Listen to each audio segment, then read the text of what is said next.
भारत के मध्य भाग में पहाड़ियों और हरियाली से घिरा एक शांत सा गांव था जिसका नाम था देवपुर। गांव छोटा था लेकिन वहां के लोग सरल, मेहनती और अपने संस्कारों से जुड़े हुए थे। सुबह होते ही मंदिर की घंटी, पक्षियों की चहचहाहट और खेतों की ओर जाते किसानों की आवाजें गांव को जगा देती थीं। इसी गांव में रहता था एक लड़का राघव। राघव बुद्धिमान था, तेज समझ वाला था और हर विषय को जल्दी सीख लेता था। लेकिन उसकी सबसे बड़ी कमजोरी थी अनुशासन की कमी।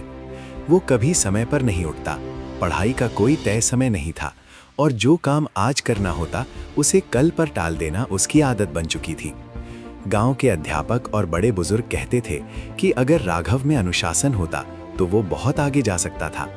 लेकिन राघव इन बातों को हल्के में लेता और सोचता कि जिंदगी का असली मजा अपनी मर्जी से जीने में है। नियमों और समय की पाबंदी तो बस बंधन है।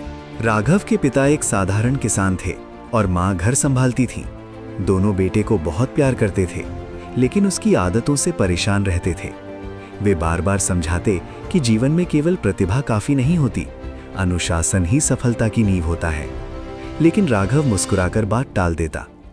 गांव में लोग कहते थे कि लड़का हीरा है, बस खुद को तराशना नहीं जानता। राघव को लगता था कि जब समय आएगा तब सब अपने आप ठीक हो जाएगा। उसे यह एहसास नहीं था कि समय कभी किसी का इंतजार नहीं करता। गांव के बाहर नदी के किनारे एक पुराना सा आश्रम था जहां स्वामी नीलकंठ रहते थे। वे बहुत ही अनुशासित, शांत और ज्ञानी व्यक्ति थे। वे रोज सूर्योदय से पहले उठते, ध्यान करते और फिर गांव के बच्चों को पढ़ाते। उनके जीवन की सादगी और विचारों की गहराई के कारण गांव के लोग उनका बहुत सम्मान करते थे। स्वामी जी अक्सर कहते थे कि अनुशासन वो शक्ति है जो साधारण इंसान को भी असाधारण बना देती है। राघव उन्हें दूर से देखता था, लेकिन कभी पास जाकर बात नहीं करता था। उसे लगता था कि इतनी नियमों वाली जिंदगी में कोई आनंद नहीं है। एक दिन गांव में जिले के बड़े स्कूल में दाखिले के लिए एक प्रतियोगी परीक्षा का फॉर्म आया। ये एक बड़ा मौका था। अध्यापक ने राघव से कहा कि ये अवसर उसके जीवन को बदल सकता है। राघव ने भी फॉर्म भरने का सोचा, लेकिन हमेशा की तरह उसने कहा कि अभी बहुत समय है। दिन बीतते गए, वो कभी खेल में व्यस्त रहा, कभी दोस्तों के साथ घूमता रहा। आखिरी दिन आया और राघव देर से उठा। जब वो स्कूल पहुंचा तब तक फॉर्म जमा होने का समय खत्म हो चुका था। उस दिन राघव पहली बार खामोश था। शाम को उसने अपने पिता को किसी से कहते सुना कि लड़का काबिल है लेकिन समय की कद्र नहीं करता। ये बात राघव के दिल में चुभ गई और पहली बार उसे अपनी गलती का एहसास हुआ। अगली सुबह राघव नदी के किनारे बैठा था। मन भारी था और आंखों में पछतावा था। उसी समय स्वामी नीलकंठ वहां से गुजरे। उन्होंने राघव के चेहरे पर उदासी देखी और पूछा कि क्या बात है। राघव ने सारी सच्चाई उन्हें बता दी। स्वामी जी मुस्कुराए और बोले कि मौका कभी नहीं खोता, इंसान खुद पीछे रह जाता है। उन्होंने राघव से कहा कि अगर वो सच में बदलना चाहता है तो अगली सुबह सूर्योदय से पहले आश्रम आ जाए। राघव ने हाथों कह दिया, लेकिन मन में पुरानी आदतें अब भी थीं। अगली सुबह अंधेरा था और ठंडी हवा चल रही थी। राघव की आंख खुली, लेकिन शरीर उठने को तैयार नहीं था। मन कह रहा था कि एक दिन से क्या फर्क पड़ेगा, लेकिन दिल कह रहा था कि यही असली मौका है। काफी संघर्ष के बाद वो उठ खड़ा हुआ और आश्रम पहुंचा। वहां स्वामी जी पहले से मौजूद थे।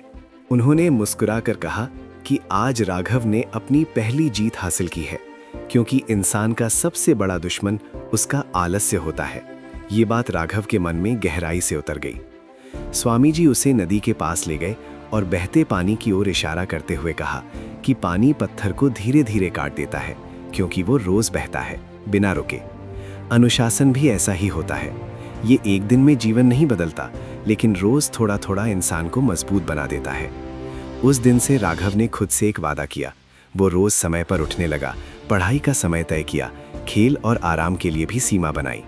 शुरुआत में बहुत मुश्किल हुई, कभी नींद जीत जाती, कभी दोस्त मजाक उड़ाते, लेकिन वो डटा रहा। समय बीतता गया और अनुशासन धीरे धीरे राघव की आदत बन गया।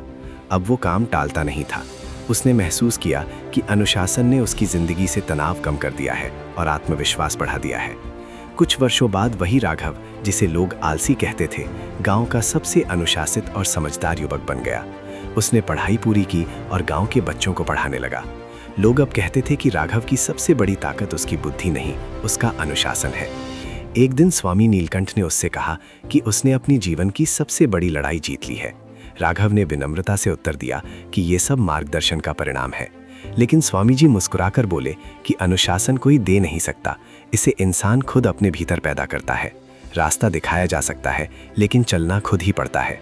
अगर आपको ये कहानी पसंद आई हो तो इसे लाइक करें, अपने दोस्तों और परिवार के साथ शेयर करें और ऐसी ही प्रेरणादायक कहानियां सुनने के लिए हमारे चैनल को सब्सक्राइब करना ना भूलें। धन्यवाद।